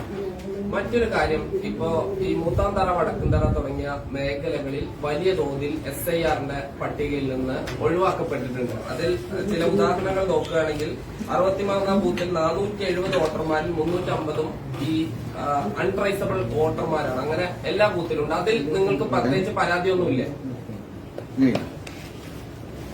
മണ്ഡലത്തിൽ മൊത്തം 16,000 ആൾക്കാർ അൺട്രേസബിൾ ആയിരുന്നു. അവിടെ മാത്രമല്ല. അല്ല, അതില് SIR-ന്റെ ഫോം ഫില്ല് ചെയ്ത് കൊടുക്കാതിരുന്നാൽ അൺട്രേസബിൾ ആ വരും. ഞാൻ എന്റെ കുടുംബത്തില് എന്റെ വീട്ടിൽ തന്നെ 2 പേർക്ക് ഫോം ഫില്ല് ചെയ്തു. അവരിവിടെ ഇല്ല. അവര് ഫില്ല് ചെയ്തു. അത് അൺട്രേസബിൾ ലിസ്റ്റിലാണ്. എന്റെ പരിസരത്തുള്ള എത്രയോ പേര് സ്ഥലത്തില്ലാത്തതുകൊണ്ട് അവർ ഫില്ല് ചെയ്ത് കൊടുത്തിട്ടില്ല. പ്രധാനപ്പെട്ട പ്രമുഖരായിട്ടുള്ള ആളുകൾ SIR ഫോം ഫില്ല് ചെയ്ത് കൊടുത്തില്ല. അവരത്ര ഗൗരവത്തിലെടുത്തില്ല. ഇതിനെയൊക്കെ വിളിക്കുന്നുണ്ട്. അതൊക്കെ അൺട്രേസബിളിലാ വരിക. അപ്പോ അത് മുഴുവൻ നിങ്ങൾ മൂത്താന്തറ വടക്കന്തറ മാത്രം കിട്ടണ്ട. 15,000 16,000 പേരുണ്ട്. ഞങ്ങൾക്ക് പാലക്കാട് അസംബ്ലി മണ്ഡലത്തിൽ എത്ര വോട്ട്? 40,000 ആണല്ലോ. ഈ തദ്ദേശ സ്വയംഭരണ തെരഞ്ഞെടുപ്പിൽ ഞങ്ങൾ 37,000 വോട്ട് കിട്ടിയിട്ടുണ്ടല്ലോ. ജില്ലയിൽ മൊത്തം നോക്കുമ്പോൾ ഏറ്റവും കൂടുതൽ പാലക്കാട് ജില്ലയിലും അതിൽ തന്നെ ഏറ്റവും കൂടുതൽ നിങ്ങൾക്ക് വോട്ടിൽ ലീഡ് ചെയ്യുന്ന സ്ഥലത്താണ് ഇത്തരം വോട്ടുകൾ ഇല്ലാതായിരിക്കുന്നത്. അതിൽ നിങ്ങൾക്ക് ഒരു ആശങ്കയില്ല. അപ്പൊ കേരളത്തിൽ 25 ലക്ഷം പേര് ഇത്തരത്തിലുണ്ട്. BJPക്ക് 30 ലക്ഷം വോട്ടുകൾ. അപ്പൊ BJPക്ക് കേരളത്തിൽ 5 ലക്ഷം വോട്ടേ ഉള്ളൂ എന്നാണ് താങ്കൾ പറഞ്ഞു വരുന്നത്. അതല്ല, മുഴുവൻ ആളുകളെ ഞങ്ങളുടെ അല്ല, ഈ ഇങ്ങനെയുള്ള SIR-ൽ അൺട്രേസബിൾ ആയി വന്നത് മുഴുവൻ RSS BJP ആണെങ്കിൽ ഞങ്ങളെ 30 ലക്ഷം കഴിഞ്ഞിട്ട് ബാക്കി 5 ലക്ഷമല്ലേ വോട്ട്? നിങ്ങളുടെ ശക്തി കേന്ദ്രങ്ങളിൽ ഇങ്ങനെ വോട്ട് വെട്ടിപ്പോകുന്നതിൽ നിങ്ങൾക്ക് പരാതിയില്ല. അല്ല, ഞങ്ങളത് 23-ാം തീയതി കരട് പ്രസിദ്ധീകരിക്കുന്നുണ്ടല്ലോ. ഞങ്ങൾക്ക് ഞങ്ങളുടേതായിട്ടുള്ള അല്ല, കരടിൽ എന്തായാലും ആ വോട്ടർമാരുണ്ടാവില്ലല്ലോ. സ്വാഭാവികമായിട്ട് വെട്ടിപ്പോയല്ലോ. ഇത് കരടും 2 പ്രസിദ്ധീകരിക്കുന്നുണ്ട്. ഈ ഇങ്ങനെ അൺട്രേസബിൾ ആയിട്ടുള്ള ലിസ്റ്റ് ഓൾറെഡി 18-ാം തീയതി പ്രസിദ്ധീകരിച്ചിട്ടുണ്ട്. കരട് വോട്ടർ പട്ടിക എന്നും പ്രസിദ്ധീകരിക്കുന്നുണ്ട്. ഇത് രണ്ടും തമ്മിൽ ഞങ്ങൾ ക്രോസ് ചെക്ക് ചെയ്യും. ജെന്യുവൻ ആയിട്ടുള്ള വോട്ടർമാരെ ഇത്തരത്തിൽ വിട്ടുപോയിട്ടുണ്ടെങ്കിൽ, അല്ലെങ്കിൽ അവർ SIR ഫില്ല് ചെയ്ത് കൊടുത്തില്ലെങ്കിൽ അവരെ വോട്ടർ പട്ടികയിൽ ആഡ് ചെയ്യാനുള്ള അവസരമുണ്ട്. ഫോം 6 ഫില്ലപ്പ് ചെയ്ത് കൊടുത്താൽ മതി. ഈ 1 വർഷം മുൻപ് നടന്ന ഉപതെരഞ്ഞെടുപ്പിൽ ഈ അൺട്രേസബിളായ പലരും വോട്ട് രേഖപ്പെടുത്തിയിട്ടുണ്ട്. അല്ല, ഞാൻ തിരിച്ച് ഒരു ചോദ്യം ചോദിക്കാം. കഴിഞ്ഞ ലോക്സഭാ തെരഞ്ഞെടുപ്പിൽ ഞാനാണ് ഇത് ആദ്യം കണ്ടത്. 3,68,000 ഡബിൾ വോട്ട് ഉണ്ട് എന്ന് പറഞ്ഞ് ഞാൻ ഹൈക്കോടതിയിൽ പോയ ആളാണ്. പാലക്കാട് ലോക്സഭാ മണ്ഡലത്തിൽ അതിൽ ഏറ്റവും കൂടുതൽ ഡബിൾ വോട്ടുള്ളത് പട്ടാമ്പി നിയോജക മണ്ഡലത്തിൽ 52,000 വോട്ടർമാര് ഇത്തരത്തിലുണ്ട്. നിയോജക മണ്ഡല അടിസ്ഥാനത്തിൽ ഞാൻ തരാം. BJPക്ക് പട്ടാമ്പിയിൽ BJP ജയിക്കുന്ന സ്ഥലമല്ലല്ലോ, BJPയുടെ സ്വാധീന സ്ഥലമല്ലല്ലോ. ഷൊർണൂരും ഓരോ നിയോജക മണ്ഡലത്തിൽ ഇത്തരത്തിലുണ്ട്. ഞാൻ അന്ന് ജില്ലാ കലക്ടർക്ക് അതിന്റെ താങ്കൾ എന്റെ കൂടെ വരികയാണെങ്കിൽ എന്റെ വീട്ടിൽ ഇപ്പോഴും ബണ്ടിൽ കെട്ടിവെച്ചിട്ടുണ്ട്. പെൻഡ്രൈവിലുണ്ട്. ഞാൻ തരാൻ തയ്യാറാണ്. അന്ന് ജില്ലാ കലക്ടർ നടപടിയെടുക്കാതെ ഹൈക്കോടതിയിൽ പോയതാണ്. ഞാനിപ്പോ അയച്ചുതരാം, ഓർഡർ അയച്ചുതരാം. ഹൈക്കോടതിയിൽ ഞാൻ റിട്ട് ഫയൽ ചെയ്ത് ഹൈക്കോടതി അത് ഒരാഴ്ച സമയമുണ്ടായിരുന്നു. ഹൈക്കോടതി പറഞ്ഞു ഇപ്പൊ വോട്ടർ പട്ടിക ക്ലീനിങ് നടക്കില്ല, അതുകൊണ്ട് എല്ലാ ബൂത്തിലും CCTV ക്യാമറ വെക്കാൻ പറഞ്ഞു. 1200 ബൂത്തിലും CCTV ക്യാമറ അന്ന് വെച്ചതാണ്. അപ്പോ ഞങ്ങളും ഇത് ആഗ്രഹിക്കുന്ന ആളുകളാണ്. SIR ഞങ്ങളാണല്ലോ നടപ്പാക്കുന്നത്. ഞങ്ങൾ ഇങ്ങനെ ചെയ്യുന്നുണ്ടെങ്കിൽ ഞങ്ങൾ SIR നടപ്പാക്കൂ. SIR-നെ എതിർത്ത ആരാ? കോൺഗ്രസും CPM-ആ. SIR കൊണ്ടുവന്നത് ആരാ? ശക്തമായിട്ട് വേണമെന്ന് പറയുന്ന ആരാ? അപ്പൊ ഞങ്ങള് ഈ SIR ഏറ്റവും കൂടുതൽ അനുകൂലിച്ച BJPയുടെ ശക്തി കേന്ദ്രങ്ങളിലാണ് ഏറ്റവും കൂടുതൽ വോട്ട് വെട്ടിപ്പോയത്. ഞാൻ തിരിച്ചു ആളുകളാണ് ഞങ്ങളെങ്കിൽ ഞങ്ങൾ SIR കേരളത്തിൽ കള്ളത്തരം ചെയ്യുന്ന ആള് കള്ളൻ കക്കാൻ പോകുന്നവൻ പോലീസിനെ വിളിച്ചിട്ടാണോ കക്കാൻ പോവുക? അല്ല, അത് അക്കാദമിക്കലായിട്ട് തന്നെ മറുപടി പറയാണ്. രാജ്യത്ത് മൊത്തം നടപ്പാക്കുന്ന ഒരു സംവിധാനത്തെ കേരളത്തിലെ BJPക്ക് മാത്രം പറ്റില്ല എന്ന് പറയാൻ കഴിയില്ല. സ്വാഭാവികമാണ്. അല്ല, ഈ രാജ്യത്ത് മുഴുവൻ ഞങ്ങൾ കൊണ്ടുവരാൻ കാരണം എന്താ? രാജ്യത്തെ മുഴുവൻ വോട്ടർ പട്ടിക ശുദ്ധീകരിക്കണം എന്നുള്ള അതിൽ ഒരു സംസ്ഥാനങ്ങളിൽ ഞങ്ങൾ മാറ്റില്ല. കേരളത്തിൽ ഇപ്പൊ പറ്റില്ല എന്ന് പറഞ്ഞാരാ? CPM-ഉം കോൺഗ്രസും അല്ലേ? ഞങ്ങൾ കേരളത്തിൽ ഇത്തരം കാര്യങ്ങൾ ചെയ്തിട്ടുണ്ടെങ്കിൽ ഞങ്ങൾ ഇത് നടപ്പാക്കാൻ ബലം പിടിക്കില്ലല്ലോ. ഇപ്പൊ തൃശ്ശൂരൊക്കെ സുരേഷ് ഗോപി ഒഴിച്ച് അദ്ദേഹത്തിന്റെ ഫാമിലി ഇത് കഴിയട്ടെ, ഇത് പൂർത്തിയാവട്ടെ. നമുക്ക് അടുത്ത നിയമസഭാ തെരഞ്ഞെടുപ്പ് വരില്ല. വോട്ടർ പട്ടിക ശുദ്ധീകരണമൊക്കെ കഴിഞ്ഞ് അന്തിമ വോട്ടർ പട്ടിക പ്രസിദ്ധീകരിക്കുന്ന സമയത്ത് പിന്നെ ഇലക്ഷൻ റിസൾട്ട് കൂടി വരുമല്ലോ. അപ്പൊ ഞങ്ങളുടെ ശക്തി കേന്ദ്രങ്ങൾ ബൂത്താന്തരയിലൊക്കെ ഞങ്ങൾക്ക് കിട്ടിയ ഇതേ വോട്ടുണ്ടോ എന്നുള്ളത് നമുക്ക് മെയ് 31 ശേഷം നമുക്ക് ചർച്ച ചെയ്യാം. നഗരസഭ ഉദ്യോഗസ്ഥർക്കുള്ള കാര്യങ്ങൾ പ്രാസംഗികമായിരിക്കണം. ഇതിലെ തീരുമാനങ്ങൾ ഇല്ല, അത് ഞങ്ങളുടെ ഒരു സിസ്റ്റം ഉണ്ട്. സംസ്ഥാന പ്രസിഡന്റാണ് നഗരസഭകളുടെ കാര്യത്തിൽ നഗരസഭാ ചെയർമാൻ ആരാണ്, വൈസ് ചെയർമാൻ ആരാണെന്നുള്ളത് പ്രഖ്യാപിക്കും. അത് ആ തെരഞ്ഞെടുപ്പിന്റെ തലേന്നോ അല്ലെങ്കിൽ ആ ദിവസം രാവിലെയാണ് പ്രഖ്യാപിക്കുക. ഞാൻ സിസ്റ്റം അതാണ്. ഞങ്ങളുടെ ജില്ലയിൽ നിന്നുള്ള അഭിപ്രായം, മണ്ഡലത്തിൽ നിന്നുള്ള അഭിപ്രായം, ജില്ലയിൽ നിന്നുള്ള അഭിപ്രായമൊക്കെ ശേഖരിക്കും. എന്നിട്ട് സംസ്ഥാന പ്രസിഡന്റാണ് അന്തിമ തീരുമാനം എടുക്കുക. അത് ഞങ്ങളെ സംബന്ധിച്ചോളം വളരെ സ്മൂത്ത് ആയിട്ടുള്ള പ്രോസസ്സാണ്. ഞങ്ങൾക്ക് യാതൊരു ടെൻഷനില്ല. കൃത്യമായിട്ട് അനുയോജ്യനായിട്ടുള്ള ഒരാളെ, കഴിവുറ്റ ഒരാള് പാലക്കാട് നഗരസഭയുടെ ചെയർമാനും വൈസ് ചെയർമാനായിട്ട് തവണയും ബാക്കി ഇപ്പൊ ഒറ്റപ്പാലം, ഷൊർണൂർ പോലുള്ള സ്ഥലങ്ങളിലൊക്കെ നിങ്ങൾ മത്സരിക്കും? എല്ലാവരും മത്സരിക്കും. ഞങ്ങൾക്ക് മത്സരിക്കാൻ എന്നുള്ള അംഗങ്ങളുള്ള എല്ലാ പഞ്ചായത്തുകളിലും തദ്ദേശ സ്വയംഭരണ സ്ഥാപനങ്ങളിലും ഞങ്ങൾ മത്സരിക്കും. രണ്ട് മുന്നണികളായിട്ട് ഒരു വിധത്തിലുള്ള അഡ്ജസ്റ്റ്മെന്റും ഇല്ല, ഒരു വിധത്തിൽ അവരെ സഹായിക്കില്ല.